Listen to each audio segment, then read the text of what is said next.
Women lie, men lie, and numbers do. Women lie, men lie, numbers do.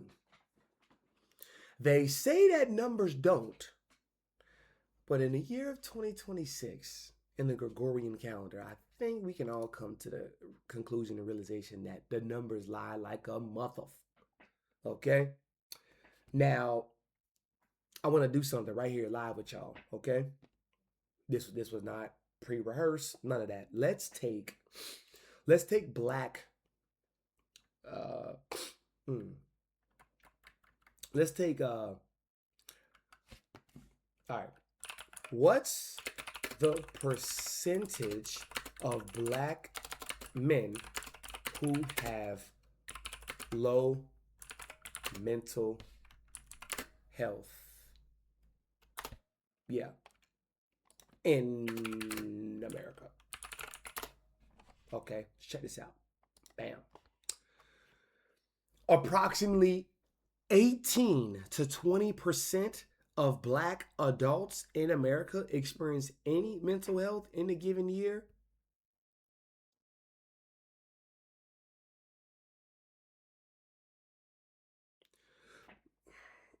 For black men alone is limited. This is largely because black men underreport symptoms. Now that part's pretty true there. But stop.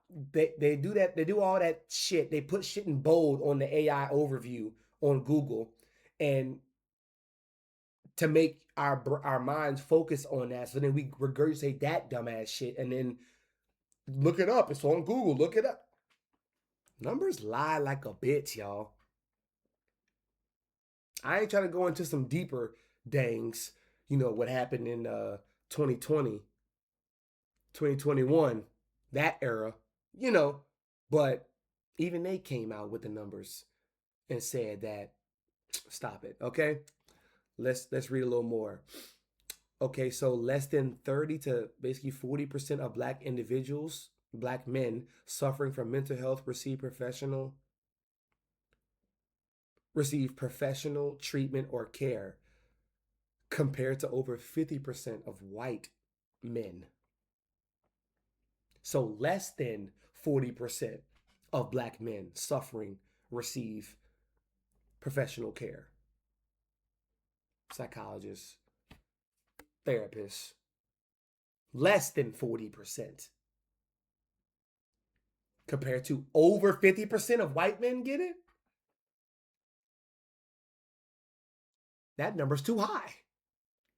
It is increasing. I will say that it is increasing because we have all these forums now with podcasting and talking and healing from childhood trauma, and what I'm saying, people getting exposed and the light being very apparent in the very dark walks of life. You know what I'm saying? So I'm not about to say it's extremely low, but right, we understand. Okay. All right. Let's look at one more thing. What's the percentage? Don't mind my typing, y'all. Chill out. What's the percentage of earnings in America from women to men? We'll say preferably black, but right? Okay. First, we're going to read the AI overview bullshit. Okay. In America, women typically earn about 85% of what men earn. Goodness graciousness. Meaning women make roughly 81 to 85 cents for every dollar earned by a man.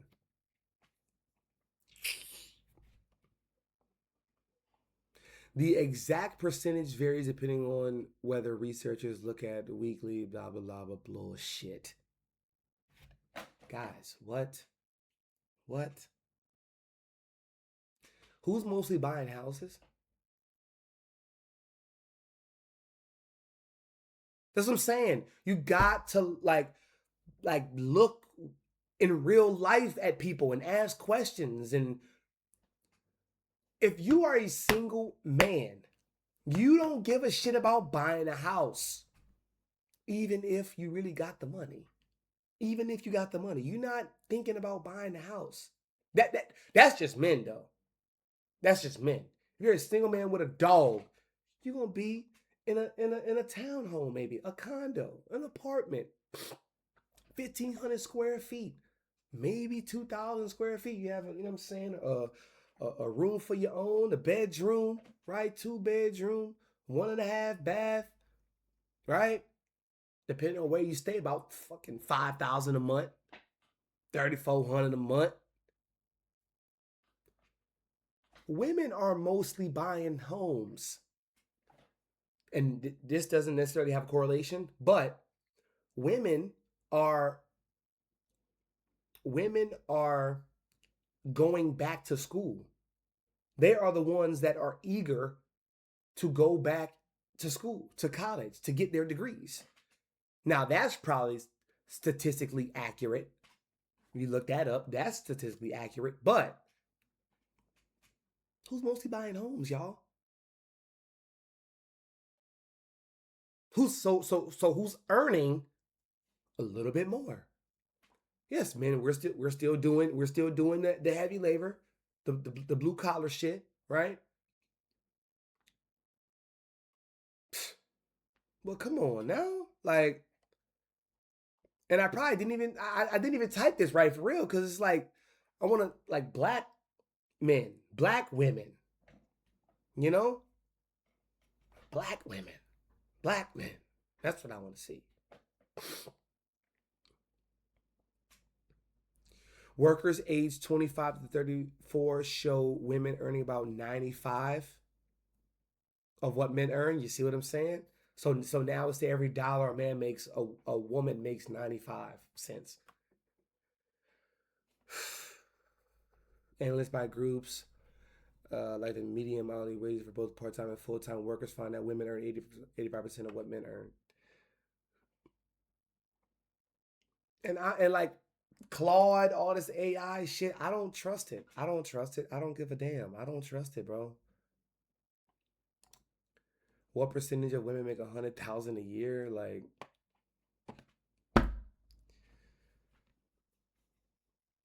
it's so janky nowadays to even say like look at the facts. What facts? Who came out with the facts? You know?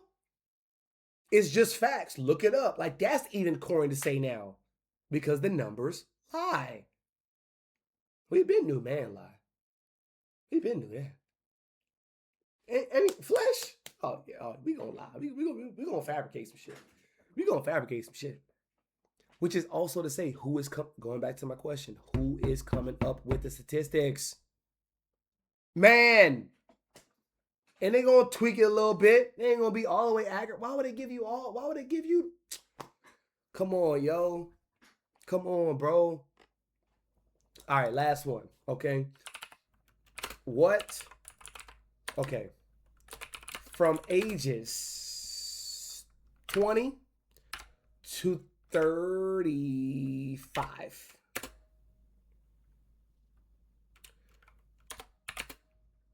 What percent of that is entrepreneurs in America?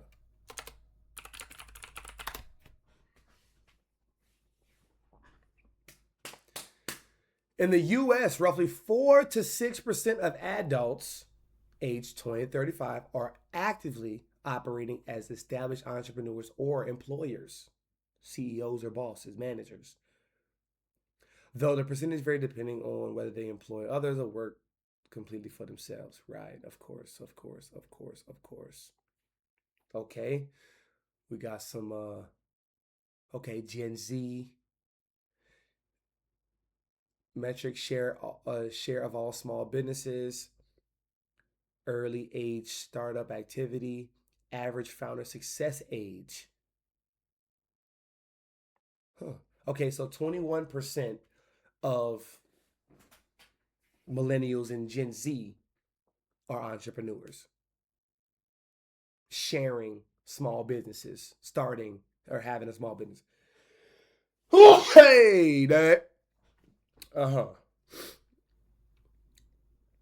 And now it says that the older demographics from 36, when they're actually, I guess, more established, right? Gen X and the boomers, about 80%, because they know about them hustles.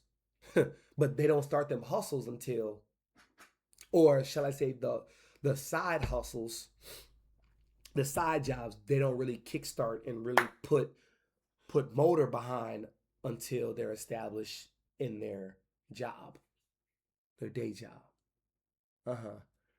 Early age startup activity, highest rates of intent and launch, lower rates of startup because yeah, they're at an older age. Okay.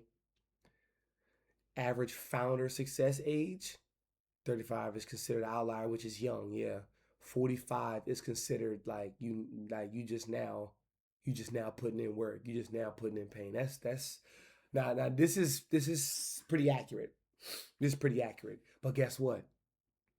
What you search for, you will see. You go on TikTok, you go on Instagram, you go on Facebook, and you look at people that's, having a detailing company, detailing business, a roofing business, a lawn mowing business. They do nails, they do hair, they do braids, they make shoes, they design shoes, they color shoes, they make shirts. They got a manufacturing company with shirts and hoodies and sweatpants and all type of manufacturing shit involving clothes and fabrics. They do all of that. They got a production company with cameras and technology and phones and lights and movies and cinematic, all the shit, man. You're going to see that. And they're going to say, oh, how I made my first $100,000 before the age of 25, before the age of 23, before the age of 21. How I owned a BMW, a SRT, a G-Wagon, a Lamborghini truck before the age of 30, before the age of 25. You know? So please do not please do not be fooled by the quote unquote numbers. Hello? Please do not be fooled by the numbers because they lie, obviously. Women lie, men lie, and numbers do too. Okay?